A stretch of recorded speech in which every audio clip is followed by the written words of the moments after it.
Suminya si Gab sa kambal na siya na muna ang tatayo para alamin kung tuluyan ang nakalis sa mga tauhan. Hindi naman kumalaw si Sam mula sa kanyang kinaroroonan. Bumangon lang siya nang makita na pinapaypayan siya ng kambal.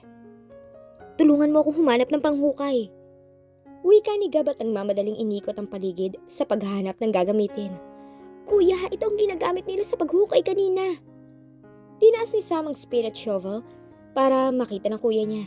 Mabilis naman na lumapit si Gab sa kambal at kinuha ang spade. Halika, bilisan natin. Baka hindi na makahinga si Mommy. Almost 3 minutes na ang nakalipas.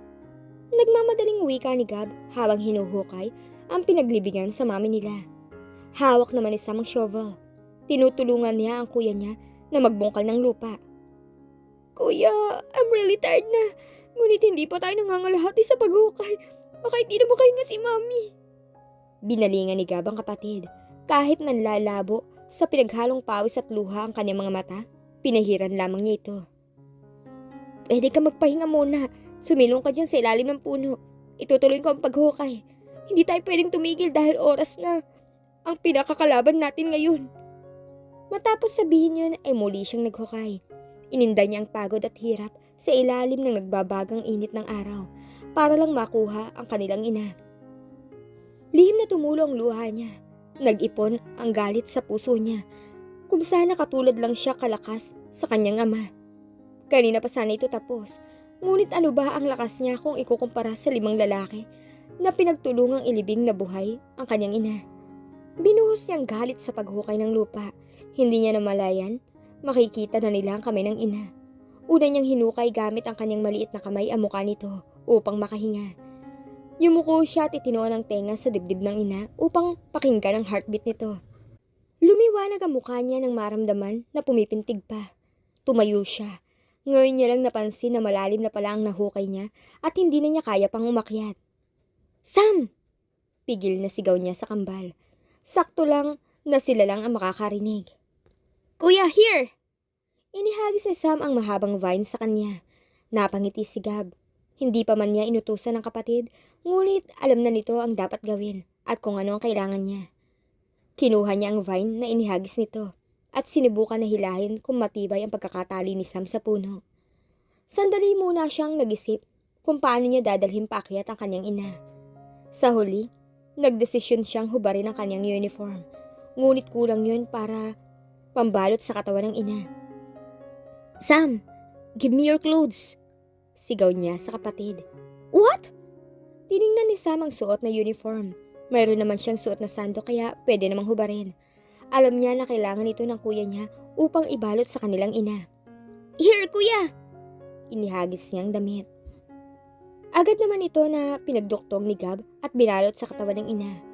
Pagkatapos tinali niya yun sa katawan niya na parang backpack ang kinakarga. Sam, hilahin mo! Sigaw niya habang inaalalayan ang katawan ng kanyang ina upang hindi bumagsak. Ilang sandali pa, nararamdaman niya ang umaangat na silang dalawa ng kanyang ina. Kumapit siya sa nakausli na putol ng kahoy nang malapit na sila sa bukana ng hinukay. Nakita niya ang tagaktak na pawis ni Sam habang hinihila sila. Bumagsak ang katawan nito pahiga sa lupa nang makitang tuluyan na siyang nakaahon mula sa hukay. Dahan-dahan niyang binaba ang ina at tinanggal ang mga lupa na nakakapit sa ilong nito. Kuya, bakit hindi pa rin nagigising si Mommy? Parang iiyak na tanong ni Sam. We need to do chest compression. Sagot ni Gab. But how? Naiiyak na si Sam. Akmang sasagot na si Gab nang maramdaman na may paparating na sasakyan. Agad silang nagkatingin ng magkapatid. Help me! Wika ni Gab. Mabilis nilang pinagtulungan na hilahin ang ina at nagtago sa madamong bahagi ng kakahuyan. Malapit lang ang tambakan ng basurahan sa mga kakahuyan kaya mabilis silang nakapagtago. Naiiyak na rin si Gab sa sitwasyon nila ngayon.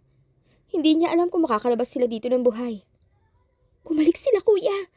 Pabulong na wika ni Sam. Shh! Senyas ni Gab. Nagtago siya sa malaking puno at sinubukan na isagawa ang chest compression sa ina habang si Sam nagmamasid sa mga lalaki. Loko, may kumuha sa kanya. Hanapin niyo! Naririnig nilang sigaw ng leader. Kuya, they're looking for us. Kinakalabit ni Sam si Gab habang patuloy na pinapump ang dibdib ng ina. Mom, please, wake up! Wake up, please! Tuluyang bumagsak ang luha ni Gab nang makita na hindi pa rin gumigising ang ina. Mom, we need you. Please, wake up. Wake up, Mom. Hinipan niya ng ilang beses ang bunganga nito. Pinanonood niya lang ito sa mga movie, ngunit hindi niya talaga alam kung tama ba ang ginagawa niya. Binuhos niya ang lakas at muling nagpump. Pati si Sam tumulong na sa pagpump, ngunit wala pa rin nangyayari. Nangihina silang dalawa na sumandal sa punong kahoy nang makitang wala pa ring response mula sa ina. Mami! Tigil ang pag-iyak ni Sam sa takot na baka makita ng mga naghahanap sa kanila. Nanginginig ang kanilang katawan nang makitang papalapit na mga ito sa kinaroroonan nila. Ilang sandali pa, narinig nila ang pagring ng telepono ng isa sa mga tauhan. Naka-loudspeak ito para marinig na rin ng mga kasama. My Lord, parang among tupa na wika nito. Where are you? In Cast Group Master. How about my wife? Can I talk to her? Sandaling natigilan ang leader at hindi makasagot. Nagkatinginan ang mga ito. Jumo, tinig na kabilang linya. My Lord. Hide now! I'm coming for all of you! Ramdam nila ang galit sa boses nito. Kasunod nun ay ang pagputol ng linya. Biglang nanginig sa takot ang tuhod nilang 5 dahil sa nakakakilabot na boses ng kanilang Panginoon. Takbo! Lahat sila ay nagsiunahan sa pagtakbo, ngunit tila bigla silang iginupo ng bagyo nang sabay-sabay silang tumilapon sa hukay. Muli silang nag-unahan sa pag-akyat mula doon para lang masindak nang makita ang kanilang Demon Lord. My Lord, patawad po. Nakaluhod ito sa harapan ni Liam. Napilitan lang po ako na sundin sa... Hindi na nito pinatapos ang pagsasalita dahil agad na itong dinampot ni Liam. Galit siya na winasiwas at pinaghahampas ang katawan nito sa puno ng kahoy. Kung titingnan siya para siyang isang normal na tao. Ngunit sino mag-aakala na taglay nito ang sobrang lakas na tila isang pirasong papel lang ang kalaban. Malakas na hinagis ni Liam ang katawan ng tauhan na pinaghampas niya sa hukay. Bago patakbong hinabol ang 4 na gustong tumakas sa kanya. San kayo pupunta ha? Nanlilisik ang kanyang mga mata na inunahan sa pagtakbo ang 4 at hinarangan ang mga ito. Mabilis niyang tinadyakan ang 2 at pinatid sa paa ang sumunod na 2 pa. Sabay-sabay ang mga ito na natumba. Tinagurian ang mga ito na malakas sa mga grupo na pinili niya. Ngunit parang papel lang ang lakas ng mga ito para sa kanya. Sabay-sabay na lumuhod ang mga ito sa kanyang harapan habang umiiyak. My Lord, Umikting na naman ang mga panga niya nang marinig ang salitang patawad. Kaya hindi na niya pinatapos pa na kumpletohin ang pagsasalita nito at agad na niyang binali ang buto. Walang puwang sa puso niyang salitang patawad, lalo na't binigyan niya ang buong tiwala niya. Ipinagkatiwala niya sa kamay ng mga ito ang kanyang pamilya, dahilan na kahit sarili niya ngayon, hindi niya rin kayang patawarin. Maputla pa sa papel ang bibig ng 3 nang makita ang lantang gulay na katawan ng kanilang kasama. Not afraid of me, ha? Nanlilisik ang mga mata ni Liam habang papalapit sa 3. Ngayon sabihin niyo sa akin kung sino kinatatakutan niyo. Jumo! Naguhurumentado niyang sigaw sa leader ng mga ito. Sa'yo ko pinagkatiwala ang pamilya ko, ngunit niloko mo ko. Gigil niyang dinampot at ibiniti ng tangkad nito sa ere, na tila isang papel lang ang gaan nito para sa kanya. Ikaw pa pala ang pupuksa sa aking pamilya. Tandaan mo, katapusan mo na. Lalo niyang dinina ng pagkakahawak sa leg ni Jumo. Tipong bumabaon na ang kuko niya sa lalamunan nito dahilan upang hindi na ito makahinga. Unti-unti nang nangingitim ang mukha nito. My Lord! Nahihirapan itong sabi habang sinusubukan na tanggalin ang kamay ni Liam sa leg nito. Ngunit lalo lang siyang nanggigil na baliktarin ang katawan nito at hinampas sa lupa. Nang makita ito ng 2 natira, mabilis ang mga ito na tumakbo para lang muling dakmain ng 2 kamay ni Liam at sabay-sabay na pinag-uuntog bago ihagis sa itaas ng kahoy. Nalaglag ang isa sa ilalim at natusok ang katawan nito sa kahoy. Samantalang ang isa naman tumama ang katawan sa electric fence wire, kaya nakuryente ang katawan, dahilan upang mangisay ito at mawala. Halos lalabas na siya sa kanyang balat sa sobrang galit.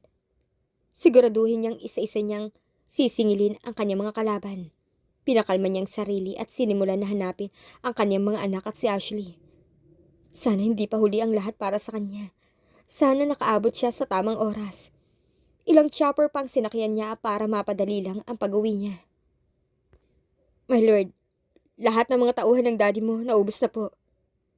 Malinis na po ang lahat ng north, southwest, and east wings ng planetarium. Pagbibigay alam ni Brian, habang naghahanap si Liam sa kanyang mga anak. Baka may naiwan pa na traidor dyan. Huwag mo hintayin na ako pa ang hahatol sa kanila. Sagot niya at tinungo ang direksyon kung saan ay may narinig siyang kaluskos.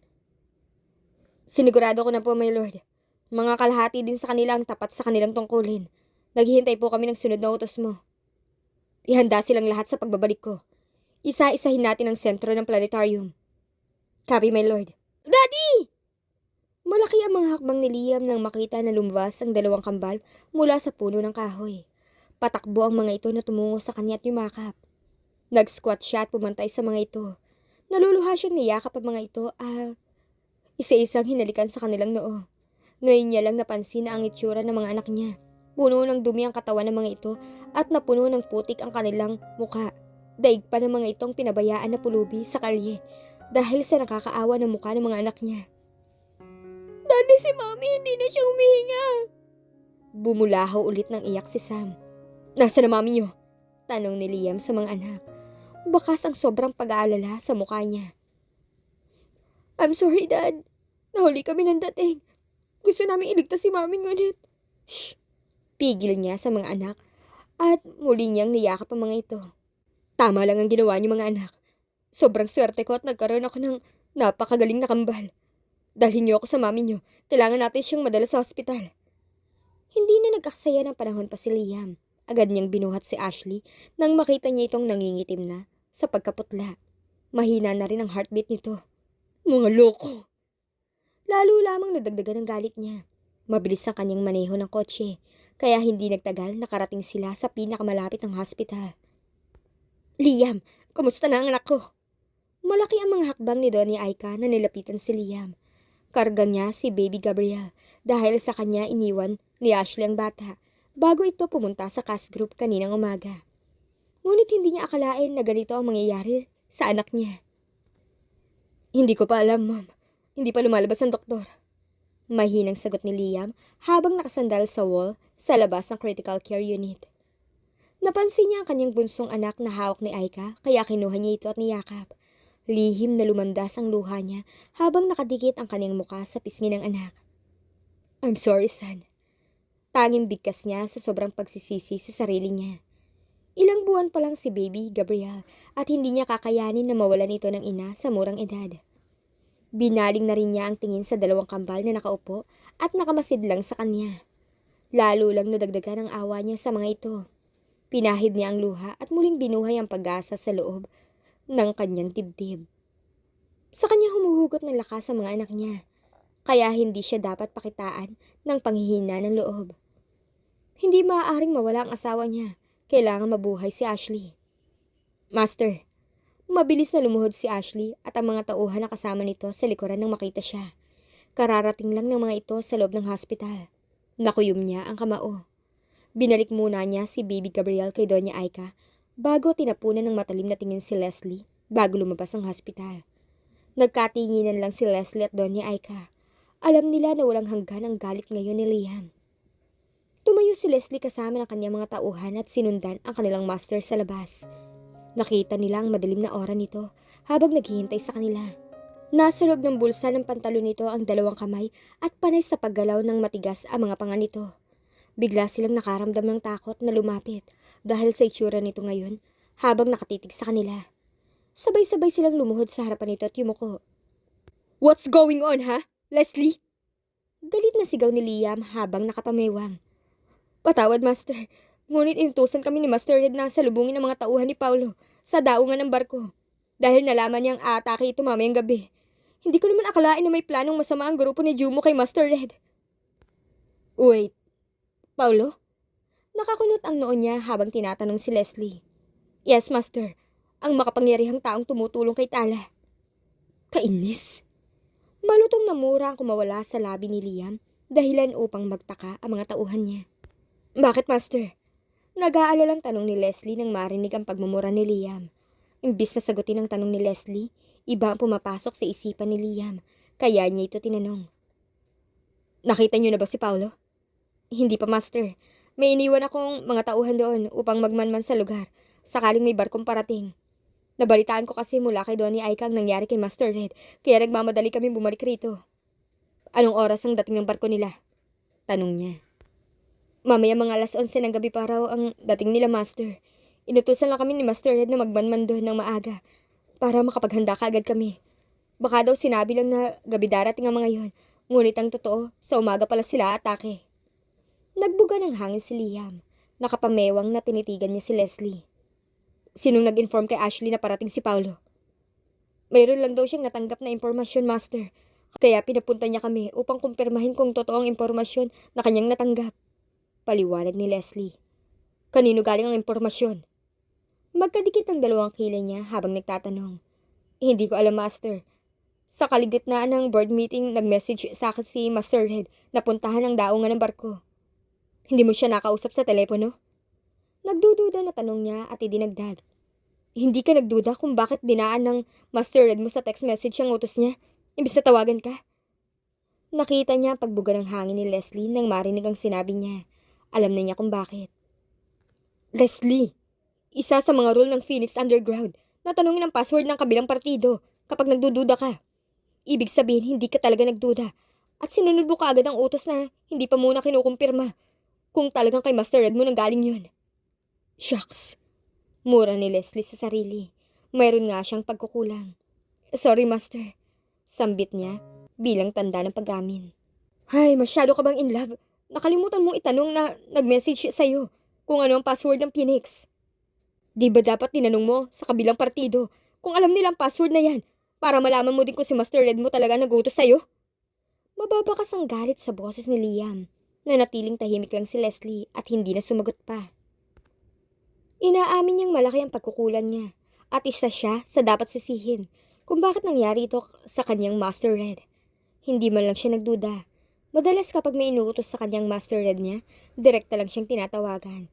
Kung sa message naman, may karugtong ito na hasta la muerte sa dulo ng mensahe. Bakit ba napaka-hangal niya kanina? Hindi man lang niya tinanong ang nag-text kung ano ang password ng Phoenix.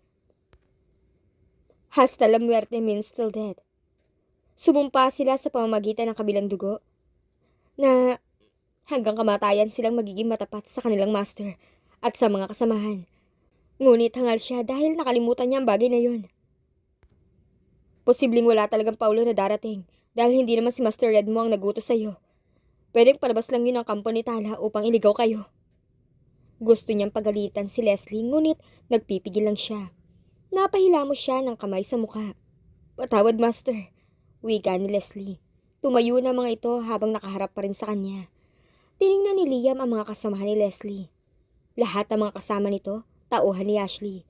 Kaya masasabi niya na mapagkakatiwalaan niya ang mga ito. Dahil matagal na niyang nakikita kung paano magserbisyo ang mga ito sa asawa niya. Pabalikin mo ang mga tauhan mula sa Fort Region at ilipat sa hospital. Doon sila magmanman. Alis din ako matapos masiguro na ligtas na si Ashley. Kailangan ko munang hanapin si Paulo. Master, paano po kayo? Paano mo sila lalabanin na mag-isa? Nag-aalala na saan ni Leslie. Hindi siya sumagot. Nanatiling lumilipad ang kanyang isipan sa maaaring mangyari sa pagharap nila ni Paulo. Binalingan niya si Leslie. Ako nang bahala sa sarili ko. Malamang alam ni Tala na buhay siya dahil sa mga traidor na tauhan niya. Kung tutuusin, hindi niya talaga mga tauhan yon, kundi tauhan ng daddy niya. Nagtiwala lang siya na tapat sa daddy niya ang kanyang mga pinili para ipadala na magprotekta sa pamilya niya, ngunit hindi pala. Hindi na rin nagtagal ang kanilang pag-uusap. Sa oras na mismong yun, tinawagan ni Leslie ang mga tauhan upang lumipat sa hospital. Nagmamadali naman na bumalik si Liam sa loob ng hospital upang tingnan ang kalagayan ng kanyang asawa. Mami, nakalabas na po ba ang doktor? Tanong niya kay Donnie Aika. Oo, ligtas na ang anak ko. Naluluhang sagot ni Donnie Aika. Tumingala si Liam upang pigilan ang luha sa sobrang saya. Thank God. Usal niya sa sarili. Malaki ang pasasalamat niya at binigyan pa rin siya ng Panginoon ng pagkakataon upang makabawi sa asawa niya. Binalingan niya ang mga anak kung saan nakaupo mga ito kanina. Kinabahan siya nang hindi na ito mga makita. "Ma'am, nasaan ang kambal?" tanong niya. Sa loob ng silid ni Ashley. Sumama sila nang ilipat ang kanilang ina. Pinahid nito ang luha sa mata. "Ma'am, maraming salamat sa pag-aalaga sa mga anak ko." Wika niya at tumabi ng upo rito. "Tungkulin ko bilang lola ang alagaan sila. Lumaki si Ashley na wala kami ng daddy niya sa tabi niya. Kaya sa mga apo ko na lang ako bumabawi." Sandaling natigilan si Liam nang maalala ang kinuwento ng kanyang ama. Naisipan niyang itanong ito. "Ma'am, may kilala po ba kayong Paulo?" Binalingan siya ni Aika. "Paulo? Minsan na akong tinanong ni Ashley niyan, ngunit wala akong kilalang Paulo. Bakit?" Gusto na sana niyang sabihin ang tungkol sa sinabi ng kanyang ama, ngunit pinigilan niya ang sarili. Mas mabuti kung ang Mami Amanda muna niya ang kanyang tanungin. Isa pa, hindi pa alam ni Ashley at Donnie Aika ang tungkol kay Paulo. Hindi alam ng mga ito na may anak pala si William sa Mami Amanda niya. "Liam, problema ba? May kinalaman ba to sa nangyari sa anak ko?" Puno ng pagtataka ang mata ni Donnie Aika habang nakatingin sa kanya. "Wala, ma'am. Pupuntahan ko lang po si Ashley." Iniba na niya ang usapan. "Sige, sasamahan kita." Tumayo na rin si Donya Aika, kasunod sa kanya. Pagpasok sa silid, nakita niya ang kambal na nakatulog sa kabilang kama. Alam niyang napagod ang mga ito. Nga pala, nagutos na ako sa katulong na dalhan sila ng pamalit na damit." Wika ni Donya Aika nang mapansin na nakatitig siya sa dalawa. Binalingan niya si Ashley. Gising na ito. "Sweetheart." Malaki ang kanyang hakbang na tinungo ang kama ni Ashley kung saan ito nakahiga. Buong suyo niyang niyakap ito ng mahigpit. "Han, bilisan mo. Pigilan mo si Paulo sa kanilang pinaplano ni Tala. Ang mami mo. Pupuksain nila ang mami mo kung hindi ito pumirma sa kontrata na nagsasabi na si Tala na ang bago may-ari ng Cash Group." Galit na galit siya. Galit siya dahil nalaman niyang sa akin pinamana ni Doña Amanda ang lahat ng mga ari-arian niyo, kasama na ang Cash Group, sa pag-aakalang wala ka na. Kaya bago pa nila puksain ng mami mo, kailangan pumirma ito sa bagong testamento na ginawa nila. Bahagyang kumalas siya ng yakap sa asawa. Mapapatay niya si Tala kapag nangyari yon. "Ano ba talaga nangyari sa meeting ng board?" tanong niya. "Napagtagumpayan ko makuha ang Cash Group dahilan upang magalit si Tala.